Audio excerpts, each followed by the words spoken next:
Frau Bundesrätin, meine sehr geehrten Damen und Herren, die Goldinitiative gibt uns die einmalige Chance, dass wir den Betrug vom Fiat Money, also vom ungedeckten Papiergeld, endlich brechen und beenden können. Ja, der große Betrug unserer Zeit, der geschieht mit dem Geld. Zentralbanken, Geschäftsbanken und Regierungen spielen mit dem Eigentum der Bürger. Während sich die drei Parteien des neu gedruckten Geldes als Erstverwender ohne Abwertung bedienen können, bekommt die Mehrheit der Bürger als Geprellte mit dem neu gedruckten Geld eine Abwertung zu spüren und muss diese schlucken. Wenn die Kaufkraft des Geldes jährlich um nur 2% nachlässt, weil immer mehr durch nicht gedecktes Geld in Umlauf kommt, ist in 20 Jahren der Wert dieses Geldes halbiert. Das Aufblähen der Geldmenge ist bequem. Es handelt sich um eine unsichtbare Steuer, die sich fast unbeliebig erhöhen lässt. Eine einfache Überlegung hilft, diesen Trick zu durchschauen. Wenn die ganze Menschheit plötzlich von einem auf den anderen Tag doppelt so viel Geld hätte, wären sie dann reicher? Gäbe es mehr Wohlstand? Gäbe es mehr Arbeitsplätze? Nein, denn auch die Güter würden sich verdoppeln.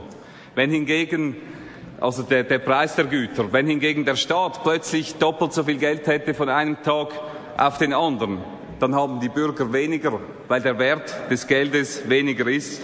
Was hier geschieht, ist nichts anderes als kaschierte Enteignung. Papiergeld war bis zum Ersten Weltkrieg durch nicht beliebig vermehrbare Edelmetalle gedeckt. Danach wurde diese Deckung verwässert, sonst hätten sich die Kriege des 20. Jahrhunderts gar nicht finanzieren lassen. Unter dem Goldstandard herrschte in den USA 136 Jahre Preisstabilität. Seit 1913 jedoch ist die Kaufkraft um unglaubliche 95% gesunken. In der Schweiz wurde die in der alten Bundesverfassung vorgeschriebene 40-prozentige Golddeckung des Frankens mit der Totalrevision aufgehoben, still und heimlich. Dabei machte genau dies den Franken stabil, sicher und unabhängig. Angebot und Nachfrage bestimmen nicht nur Güterpreise, sondern auch den Preis des Geldes, also die Kaufkraft. Je mehr davon angeboten wird, im Verhältnis zur vorhandenen Gütermenge, desto wertloser wird es. In den letzten 30 Jahren hat sich das Volumen der Güterproduktion in den Industrienationen verfünffacht, das Geldvolumen hingegen verfünfzigfacht.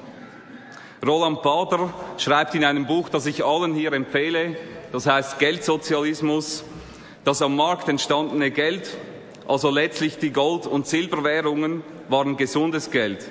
Das uns vom staatlichen Gewaltmonopol verordnete, durch nichts gedeckte Papiergeld, das Fiat Money, ist krankes Geld, es ist Falschgeld.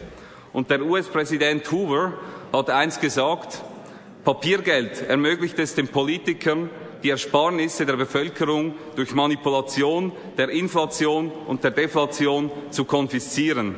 Wir haben Gold, weil wir den Regierungen nicht trauen können. In unserer direkten Demokratie in der Schweiz führt dies zu paradoxen Konstellationen. Wir lassen das Volk entscheiden über kleine Vorlagen, 50 Millionen Franken, 100 Millionen Franken. Es gibt einen Riesenaufschrei, das ist zu teuer. Und gleichzeitig weitet die Nationalbank die Geldmenge um hunderte Milliarden aus. Es gibt keine Debatte und es gibt keine Volksabstimmung. Die wenigen, die diese Mechanismen seit langem kritisieren und auch die aktuelle Krise präzise voraussagten, waren unabhängige, von der österreichischen Schule geprägte Ökonomen. Doch sie werden kaum gehört, denn ein echter, unparteiischer Liberalismus lässt eben genau nicht die Mächtigsten und die Finanzkräftigsten profitieren, die staatliche Regulierungen in ihrem eigenen Interesse wollen, sondern den einfachen Mann und die einfache Frau. Der echte Liberalismus ist keine Bewegung für das Großkapital, sondern für den Mittelstand, für Selbstständigerwerbende, für den Leistungsbereiten und für die Ehrlichen. Die Goldinitiative verhindert, dass einfach neues Geld gedruckt werden kann. Und sie stellt sicher, dass in der Bilanz neben Papiergeld auch noch echte Realwerte vorhanden sind. Deficit Spending ist eine Methode der Enteignung. Gold steht diesem hinterhältigen Vorgang im Weg. Es steht als Beschützer der Eigentumsrechte. Wenn man das begriffen hat, so hat man keine Schwierigkeiten mehr, die Feindschaft der Planwirtschaftler gegen den Goldstandard zu verstehen und der Goldinitiative zuzustimmen. La parole est à Madame Kinner-Nellen. Prochain orateur, Monsieur Reimann Maximilian.